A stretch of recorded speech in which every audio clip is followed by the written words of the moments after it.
Hello guys, welcome back. My name is Meng, and today I'm showing you guys a little bit of what I've done. And so some of the things that actually came up was, this was actually not worthy of a material. I'm gonna need something harder and less flimsy because if you caught in my last video, a little bit of debris and dust was actually getting through, and so also in the dust plate, since it's not enclosed, it was actually showing in the last video that it was actually not actually sucked into the chute.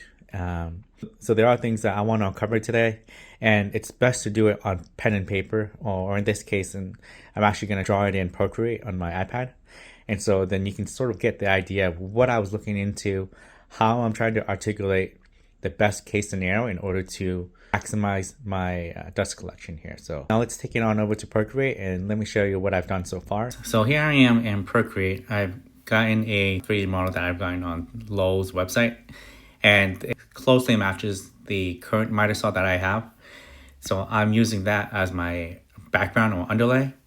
And so I initially made some concept sketches of how this dust collection could possibly look like from some of the research and testing that I've done. We can start with this first one, that this could somehow be adapted to the silicone material that actually is very flexible, that you can probably wrap it around itself and have it be sort of like a shielding for the debris coming from the miter saw, make its way through the back of the chute, right? What's important to me is that this area here, where whenever you cut the material, it would actually shoot through perfectly into the chute here. And so that was sort of my main goal with a lot of the dust collections that you've seen from this moment of recording. Again, they don't offer this importance here. And to me, that's pretty critical. And there's a caveat, right? It's because this plate doesn't allow me to do that. Because once the miter saw starts cutting, it'll cut under the throat plate, create a turbulence, have some of the dust and debris get under the miter saw. And that's not what we want. We want to be able to control that. So the throat plate here is also a very important factor. There will be a lot of moving parts to this design. In order for me to really focus on all the moving parts, I need to identify everything that's wrong with this. And then once we have identified exactly what parameters that we want, we can then start to reduce parts and components. But right now, it's because I want to maximize dust collection. I'm not looking for just something that would just get by. That's not what I'm trying to do. I'm trying to solve this so this is a one-all, end-all type of deal. Or at least capture at least 99% of the dust that's actually can be extracted using this new design. The next one is sort of similar to that, right? And so I wanted to have this sort of enlarged funnel that would sort of capture that. I have a ring here that I didn't touch on the last concept. This be the shielding. Shielding would actually sit stationary. The miter saw pivot, if you can imagine this sort of funnel area here, it would then sort of pivot in this direction, right? Whether which way you cut, it will come this way or it'll go that way. So that's sort of the idea there. Next concept I'm investigating now. Now, if all the dust is being extracted all the way into the back, the point at which the dust should be as close as it can to the cutting area here. This would be the best suction area. Even if somehow this area would get the maximum amount of debris in here, since this being so close, it would just suck right up. And so it wouldn't be a problem with all the debris bouncing back to the cutting area, hoping it would actually just go here. It's dependent on how powerful your vacuum suction is as well. I did want this to somehow overlap this sort of detail here. And if I did ever wanted to change the angle for that cut, the miter saw could sort of position here and overlaps. Comes like this and overlap that. If you can imagine, this is the dust chute going into the vacuum.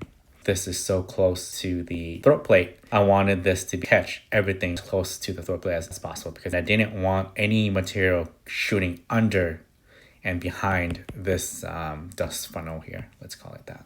So let's move to what I mocked up. And so this is sort of similar to that. So it doesn't look like too much right now. What I wanted to focus on, latest mock-up, is that I keep referencing this area here, which is critical.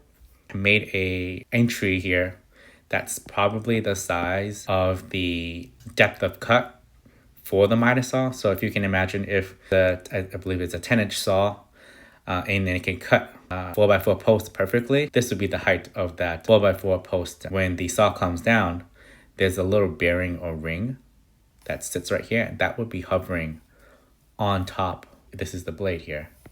You can imagine a little bearing that holds the blade onto the arm. This thing would actually be the exact height of that. And down here, the throat plate would have to be redesigned. It would have to be a two or one part if I can make it work. It has to be some sort of wall enclosed in order to capture the debris.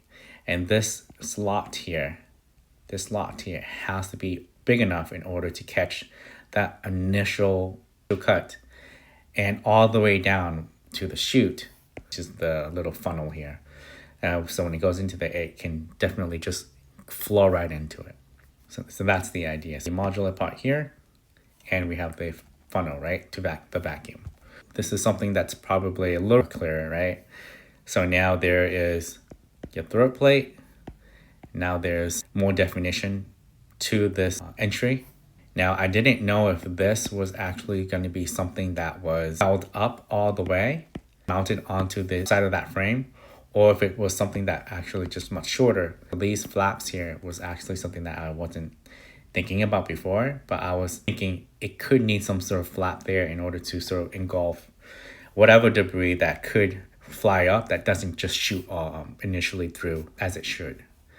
And so after some thought, I told myself, you know what, maybe I'm thinking way too much and I need to just take a step back and just follow through with this. This is sort of like an iteration from what I initially mocked up, and it's just a little tweaked a little bit. And there's nothing too different about it, but it's just more refined. Just from the data from testing, it needs to have an adaptable plate. That's number one. And that plate has to be able to control the dust and not shoot down while it's cutting. It needs to be enclosed, shoot into the dust chute. So number two, that entry slot, the debris gets sucked into the chute. And it needs to be a certain height for different materials and stocks. And it would have to be slotted more than halfway through in order to clear the blade. And so number three is the body. So that width, I'd imagine that would be a 2.5-inch width, but it could be narrowed. If I find out that the next iteration of testing doesn't need to be that wide, then I'll make sure that would be a lot narrower. Before it's actually the chute. So integrating that chute could be a separate piece, or it could be integrated to an actual one piece that's mounted onto that throat plate. I have to really work through fitment issues because I have to really double check the depth. So number five, it has to go into the chute. Any way I can try to funnel that end into the chute, or it could just be an attachment to the tip of the vacuum hose is probably going to be likely.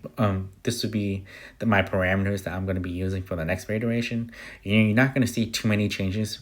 The styling would change a little bit. Some tweaks here and there would be changed, but the overall requirement is not going to change. Not everything's going to be fleshed out, but I'm going to start with some foam core, and it's going to look very blocky, but actually start as a base for a proof of concept, making sure all these requirements are actually fitting the bill before I start looking at industrial design. This is my introduction to product design. I hope you guys enjoyed it. Thanks, everybody. See ya.